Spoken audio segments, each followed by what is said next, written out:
Maintenant, vous voyez défiler une colonne de véhicules de combat d'infanterie BMP-3 et de BMP évolutif sur la plateforme Chenier Kourganets 25 avec le module de combat EPOKA de la 27e brigade de fusiliers motorisés de la gare de Sébastopol. Le peloton est commandé par le lieutenant-colonel Stanislav Zhukov. Les véhicules de combat d'infanterie sont démunis des assistants fiables de fusiliers motorisés dans les conditions de combat. La place rouge accueille une colonne de chars de combat T-72B3M appartenant au 1er régiment de la garde de chars Tcherkovski. Le détachement d'honneur est conduit par le commandant Pavel Yakovlev.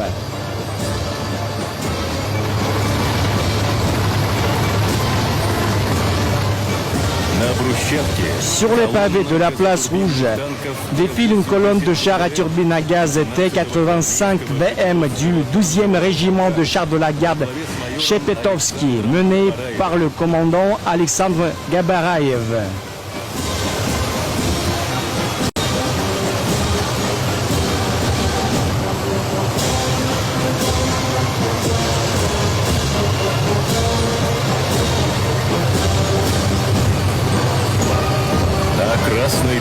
La place rouge accueille une colonne du 1er régiment de fusiliers motorisés de la gare de Sébastopol. Elle comprend des exemples modernes de véhicules blindés russes, les chars T-90M Proriv. Le peloton est placé sous les ordres du commandant Nafis Nouriyakhmetov.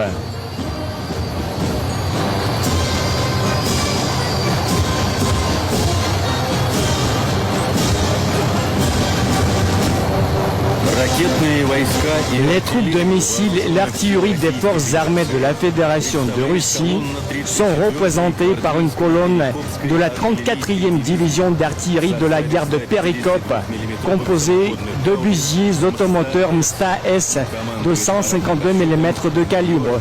Le détachement est mené par le commandant Mikhail Sizov. Les capacités de combat des obusiers permettent aux équipages de détruire les points d'appui et les véhicules de combat de l'ennemi à une portée maximale et dans les plus brefs délais.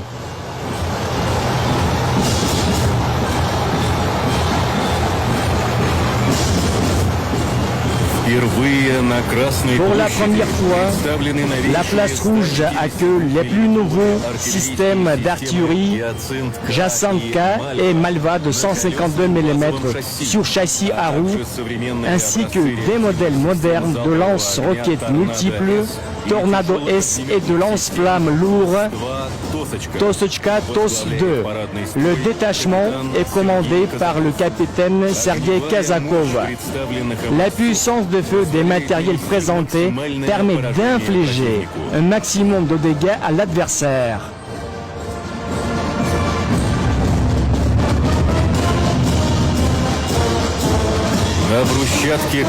Sur les pavés de la place rouge défilent des missiles à haute précision de tir Iskander-M de temps la 448e brigade de missiles qui porte le nom du concepteur de missiles Sergei Nepobedimy et la 112e brigade de missiles de la gare de Novorossiysk qui a mérité cette décoration pour ses actes héroïques. La colonne est menée par le commandant Alexandre Moïseev.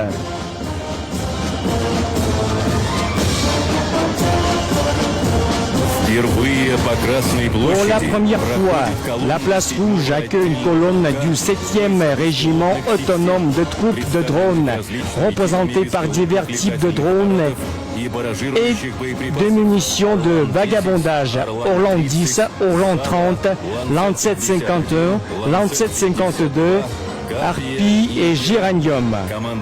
La colonne est sous les ordres du lieutenant Grigory Teplich. Tous les drones ont été largement, efficacement utilisés dans la zone de l'opération militaire spéciale.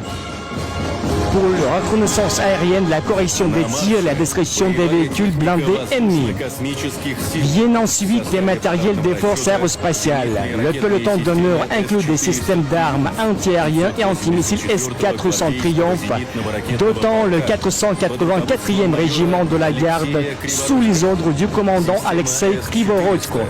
Le système S-400 permet de résoudre n'importe quelle mission de défense antiaérienne, ce qui est confirmé par les résultats d'utilisation pratique au cours de l'opération militaire spéciale.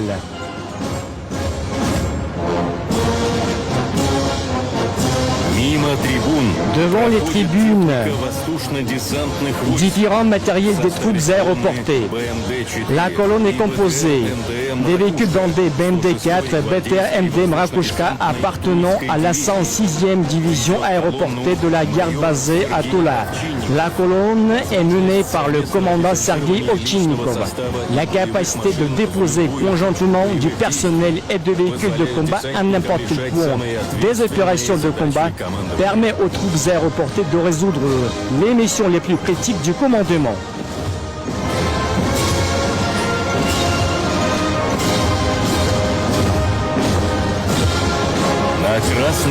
La place rouge accueille une colonne mécanisée des troupes de missiles stratégiques.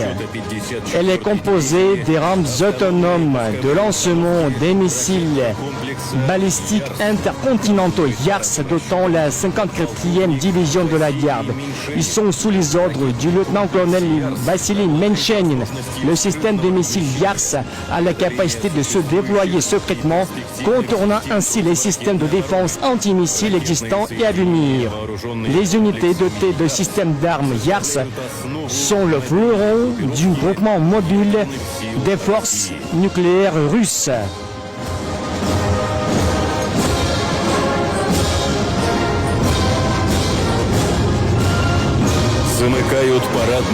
Le défilé mécanisé s'achève par des véhicules blindés de combat d'infanterie à roues boomerang qui présentent les étendards de toutes les armées des forces armées russes.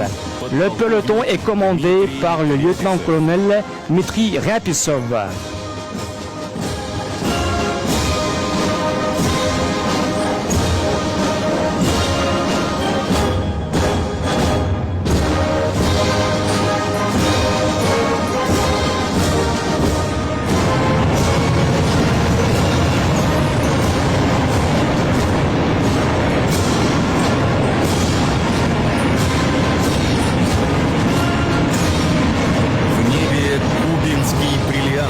Dans le ciel, nous voyons au-dessus de la place rouge le fameux diamant de Kubinka. Cette formation est composée de chasseurs Sukhoi 30 SM et MiG-29 qui équipent les deux célèbres patrouilles aériennes des Ruskiye Vityazi, pro-russes, et des Strigi, Martinez.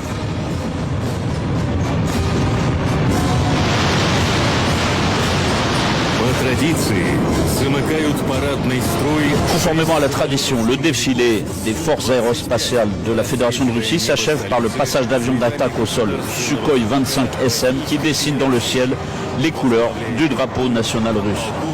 Le groupe est conduit par le lieutenant-colonel Vladimir Mordassov.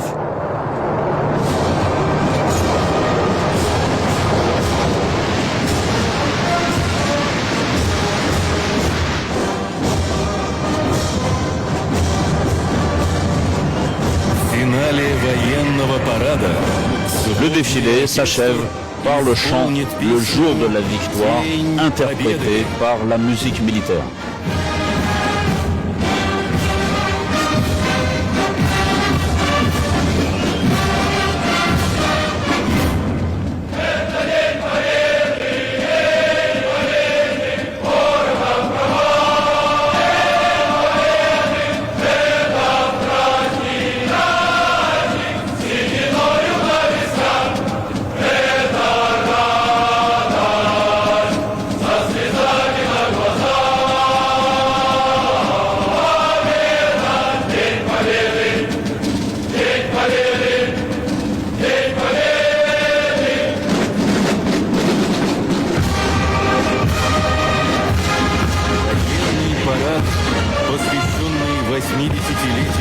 Le défilé militaire célébrant le 80e anniversaire de la victoire dans la Grande Guerre patriotique arrive à son terme.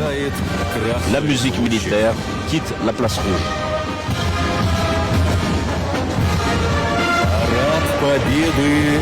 Le défilé de la victoire est terminé. Célébrons le 80e anniversaire de la grande victoire. Gloire aux anciens combattants de la Grande Guerre patriotique. Bonne fête à tous les Russes. Hurrah!